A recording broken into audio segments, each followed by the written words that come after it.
Good morning, everybody. It's Miss Grace here with our weekly craft. Today we are going to do Pompom Pineapples. Super simple, super fun. They have fine motor skills embraced in it, and I will show you how that works in just a second. This is what our finished product will kind of look like. You see their handprint up here, and this is a Pompom Pineapple. So I'm going to show you how to do that today. First thing you're going to need is 3 colors of construction paper. The first 2 colors you'll need is white and green. The other color does not matter. That's just your background. I chose red for this one. I did blue on my other one, make it a little tropical. And then the first thing you're going to want to do is cut out an oval, kind of, on your white paper. And I'll just do that real quick.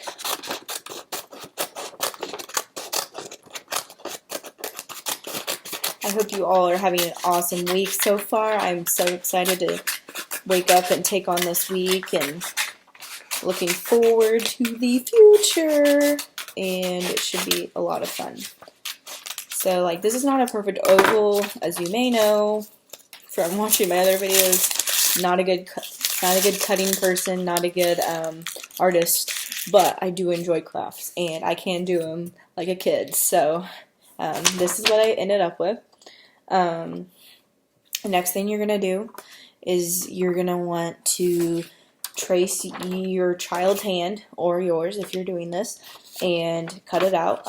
Like I said, mine's larger usually than your average kid's hand, so it is what it is. But so I'll just go and trace that. I'm going to use my leftover paper from earlier, and this will make like your top of your pineapple.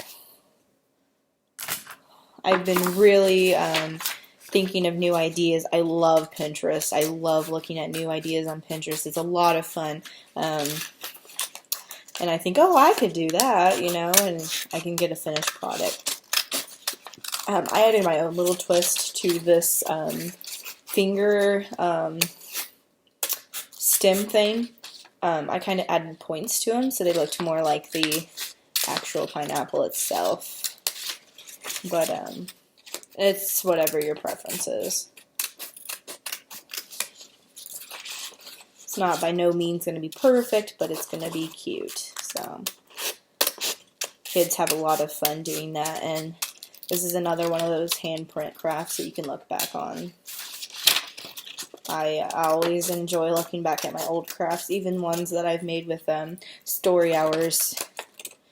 Like when I first started the job, it's amazing how much I've progressed, and just to see the neat different things I was thinking back then compared to now, and how fresh ideas I got. So missing those kiddos. But we are having a good time. We're hanging in there, and better days are to come, and we are so excited for that. I'm just about done here. Perfect.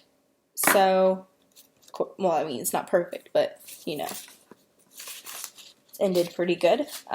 So now that we got that, we are going to take this and stick this on the back of this. So when it gets glued down to your background, it'll look like this. So I'm going to go and glue that. I'm using a glue stick. You could probably also use tape. I'm just going to use glue. Make it a little easier on myself, a little more durable of a craft. And I just placed the purple glue here on the back and then stuck that down like that. Then you're going to take your background paper and you are going to put glue all over this, even on the green part, and then stick it to that. So I will do that now. Make some delicious tropical pineapples. I love pineapples. Fresh pineapple is my absolute favorite. So tasty. Good stuff. making sure just to add a good amount of glue so it really sticks down. Okay, I got my glue on there. I'm going to just stick it down to my background color. And then when you stick it down, it should kind of look like this. And this is like your base, like your blank slate for painting your pineapple. Now this is where the fine motors come in. It's so fun. I always look for things that can kind of use sensory and fine motors. So the next part,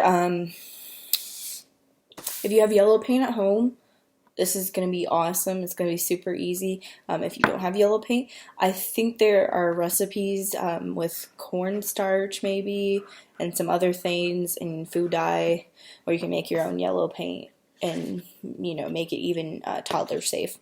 I have this acrylic yellow paint here that I'm just going to use for this craft. I'm just going to squirt it on my paper plate here.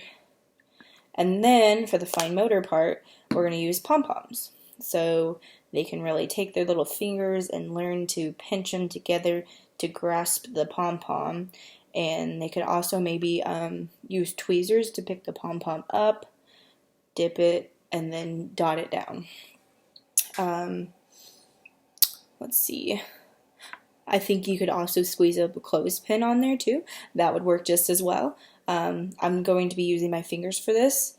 So it really works their fine joints and gets them to be grasping things, and that's an important thing. Also, the texture of the pom-pom brings in some good sensory because it's not just your solid pen that they're used to holding. Maybe if they're writing with crowns or something, it's not just solid. It's actually got a fuzzy texture to it, so it kind of makes it feel neat and know that you can use more than one material to do your art with. So those are my fine points of that. I really am into sensory and fine motor. It's one of my passions in early childhood, and I am so excited that I found one that would incorporate that. So what your child will then do, or you, if you want to do this yourself, just grasp the pom-pom and dip it down in the paint like that.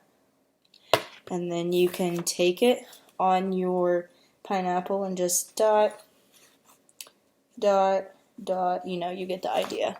I'll go and dot it here on this hard surface. And it really does not matter how you dot it. It kind of just however you want to go about it. It's also cool. I always thought it was cool if you use pom-poms or cotton balls. Even if you want to use cotton balls, this will work too.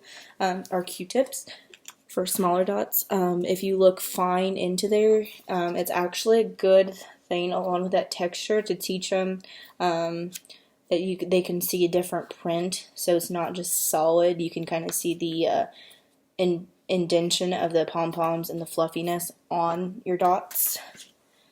And just going to keep dotting. A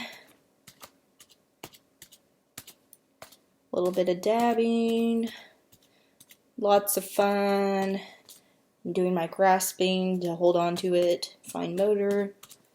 And that didn't take very much paint at all. A couple times of dipping it in the paint, and I was clearly set. And here is my pineapple.